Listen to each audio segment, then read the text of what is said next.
बाज़ार में काफ़ी सारे खाद स्प्रे के रूप में आते हैं, जैसे zinc, boron, manganese, copper, ferrous और भी काफ़ी सारे, जिनको हमारे कुछ किसान भाई स्प्रे वाले खाद के नाम से जानते हैं, जबकि कुछ चिलेटेड खादों के नाम से जानते हैं, क्योंकि यह चिलेटेड रूप में ही देखने के लिए मिलते हैं। इन सभी का प्रयोग हमने अपने खेतों में किसी न किसी फसल में किया ही है और काफ़ी अच्छे रिजल्ट भी मिलते हैं। लेकिन किसान भाइयों, अगर आप आज के समय में चिलेटेड खादों का प्रयोग करते हैं तो आपको भारी नुकसान उठाना पड़ सकता है। आज इस वीडियो में हम इसी विषय में चर्चा करेंगे कि चिलेटेड खादों के प्रयोग की वजह से हमारी फसल में क्या नुकसान हो सकता है और क्यों हो सकता है। लेकिन उससे पहले किसान भाइयों, एक बार चिलेटेड खादों के बारे में जानते हैं। तो किसान भाइयों, इन खाद में जो भी तत्व होता है, चाहे वह जिंक हो, फेरस हो, बोरोन हो, मैग्नीज हो, ये कोई भी तत्व हो, वह तत्व सिंथेटिक चिलेट से घिरा रहता है, जिस वजह से जब इसका प्रयोग किसी भी दवा या अन्य खाद के साथ किया जाता है तो वह उस घोल में कोई रिएक्शन नहीं करता, जिस वजह से इन खादों को किसी भी दवा के साथ, किसी भी अन्य खाद के साथ बेझिझक प्रयोग किया जा सकता है। कोई रिएक्शन नहीं होती है और किसान भाइयों, अपनी भाषा में जाने तो घोल नहीं फटता है। किसान भाइयों, चिलेटेड खाद का प्रयोग करने से हमें रिजल्ट अच्छे मिलते हैं और जल्दी मिलते हैं। अगर हम इन्हीं तत्वों को भूमि के द्वारा या पौधों को जड़ के द्वारा दें, उससे ज़्यादा और अच्छे रिजल्ट हमको चिलेटेड खादों के स्प्रे से मिल जाएंगे। ऐसा नहीं है किसान भाइयों कि चिलेटेड खादों को केवल स्प्रे में ही प्रयोग किया जा सकता है। इनको अगर आप चाहें तो भूमि में पौधों की जड़ों द्वारा भी दे सकते हैं, तब भी इनका रिजल्ट बहुत जल्दी और बहुत शानदार आएगा। ये किसान भाइयों पौधों को आसानी से उपलब्ध हो जाते हैं।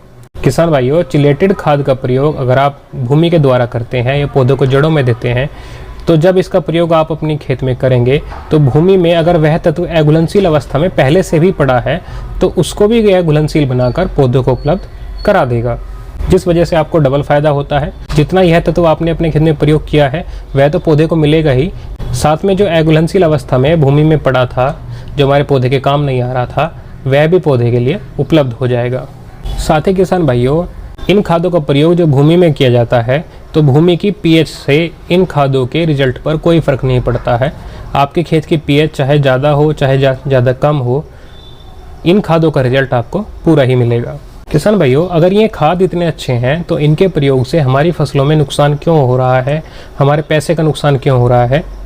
अगर इस विषय में चर्चा करें तो इसमें इन खादों की कोई कमी नहीं है। ये खाद अपनी जगह बिल्कुल सही है, इनमें कोई दिक्कत नहीं है। दिक्कत है कुछ कंपनियों की और कुछ दुकानदारों की, क्योंकि कुछ कंपनियां और कुछ दुकानदार ज़्यादा मुनाफा कमाने के चक्कर में किसानों को चिलेटेड खाद के पैकेटों में नॉर्मल खाद भर के दे रहे हैं, जिस वजह से किसान भाई जब इनका घोल बनाते हैं तो उनका वह घोल फट जाता है।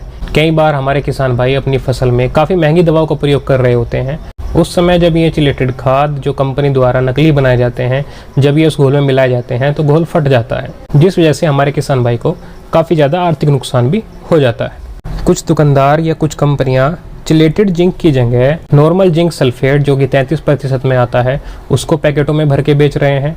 या किसान भाइयों, चिलेटेड फेरस सल्फेट की जगह ही भी वे जिंक सल्फेट या मैग्नीशियम सल्फेट ही दे रहे हैं। इसी तरह अन्य खाद भी जैसे बोरोन, कॉपर, मैग्नीशियम आदि को सामान्य रूप वाले खाद दे रहे हैं, चिलेटेड फॉर्म वाले खाद नहीं दे रहे, जिस वजह से हमारे किसान भाई जब इनको अपने खेतों में प्रयोग कर रहे हैं तो उन्हें काफ़ी नुकसान होता है। इससे बचने के लिए किसान भाइयों, जब भी आप स्प्रे वाले खाद अर्थात चिलेटेड खाद को खरीदते हैं तो किसी अच्छी कंपनी का और किसी भरोसेमंद दुकानदार से ही खरीदें। और किसान भाइयों, हो सके तो उस दुकानदार से आप पक्का बिल भी ले लें, क्योंकि इसके अलावा इससे बचने का और कोई तरीका नहीं हो सकता है। इसके अलावा किसान भाइयों, जब आप इन खादों का प्रयोग अपने खेत में करें तो घोल बनाते समय पहले थोड़े से घोल में इन खादों को मिलाकर देख लें कि घोल में कोई रिएक्शन तो नहीं हो रही है, घोल फट तो नहीं रहा है।